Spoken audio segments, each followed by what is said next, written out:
Good afternoon, everybody, and thanks for coming. First, I want to, as the co-chair of the Mental Health Caucus, welcome everyone, and really thanks for attending as we kind of explore where we're going with brain injury, not only for our war fighters, but also for our athletes. Obviously, I have a connection with athletics and brain injury, but also myself now, also sitting on HASC and VA. The correlation and the people we can bring together and the discussions we have, it's truly just an honor to be able to get all the people in the same room moving in the same direction.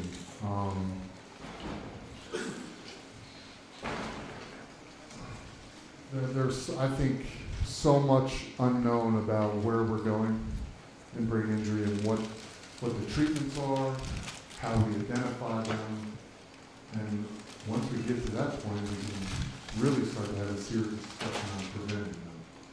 And that we only get that through these panel discussions and educating all of you on where we're at and where we need to go.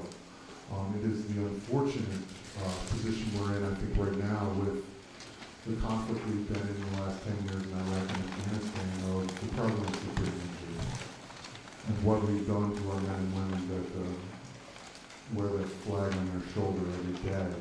And it's unfortunate that we're at that situation, and obviously a little bit behind the 8 ball, but I think we're moving in the right direction. And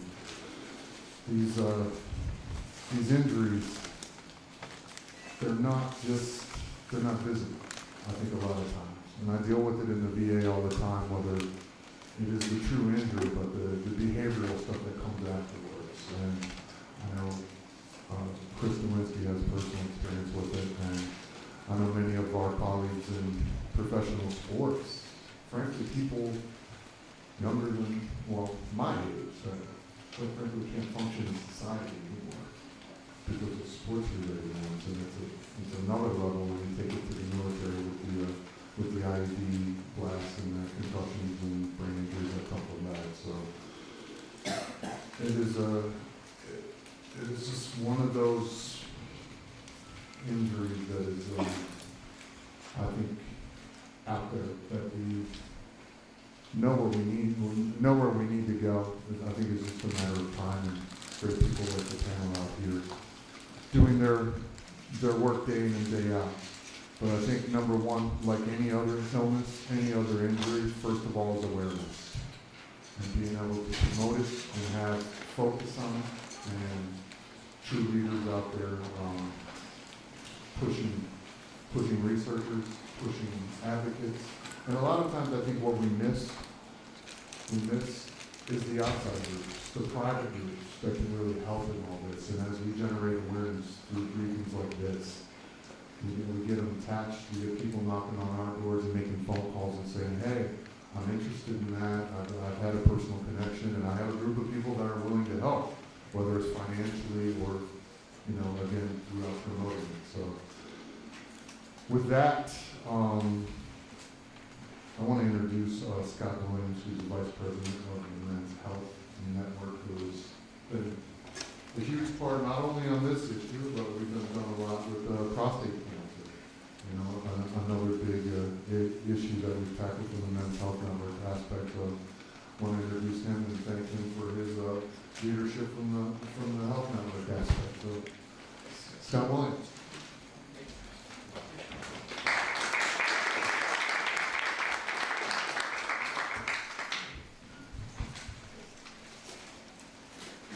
Good afternoon, everyone. Thank you, Congressman Runyan. On behalf of the Men's Health Network, welcome to today's briefing. It's been a pleasure working with Congressman Runyan and the Congressional Men's Health Caucus to make today possible. We very much appreciate your support, and thank you so much for your leadership and efforts really to bring this briefing and this topic to light here at today's meeting. I'd also like to thank Dr. Eleanor Perfetto of Pfizer, who invited us to attend a recent briefing on this very subject, an important topic, and for all of her work to address this key issue in her day-to-day job, every day trying to address the impact of head trauma. Men's Health Network is committed to work with members of the military, with veterans, current and former athletes, and Congress to raise awareness of this issue, as well as to discuss them to address ways that we can move forward. Before I turn over the program, I wanted to recognize 3 staffers who worked tirelessly to bring this program to light today. I'd like to thank Jennifer Shirley, I'd like to thank Kara Webster, and I'd like to thank Rachel Provost for all of their work and their efforts to make this briefing possible today. Now it gives me great, let's give a round of applause. Thank you all very much for what you do on a day-to-day basis to make this possible. Now it gives me great pleasure to introduce a friend and colleague, Dr. Tom Berger, who's the Executive Director of the Veterans Health Council, who's also going to offer a brief welcome for today's program. Dr. Berger.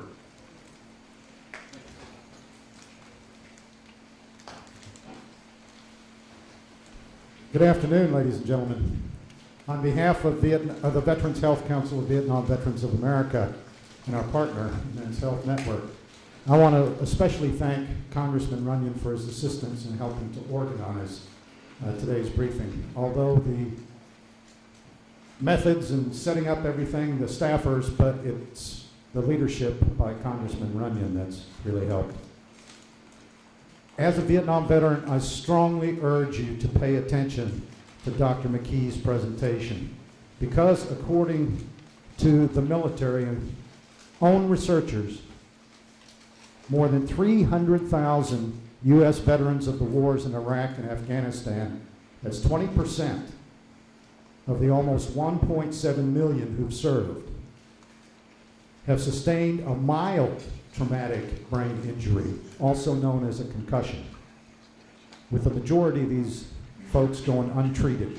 So Dr. McKee's presentation can illustrate the long-term outcomes of such injuries. The care of veterans who have any war-related injury, but especially TBI, must be our concern of the highest priority. I hope that today's briefing will help you understand the importance of this issue across the board for all Americans. Thank you.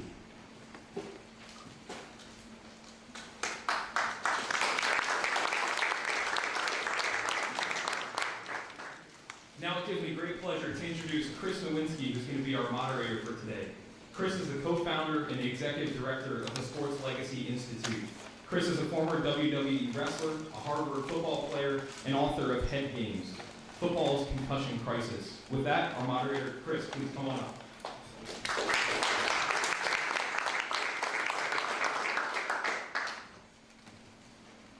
Thank you.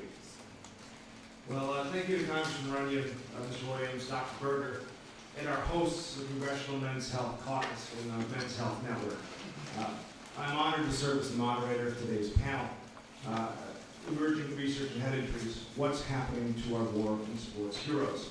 This is a question that I personally started asking back in 2003 when I received a concussion while a wrestler with WWE that caused 5 years of post-concussion syndrome and ended my dream job of traveling the world pretending to fight people.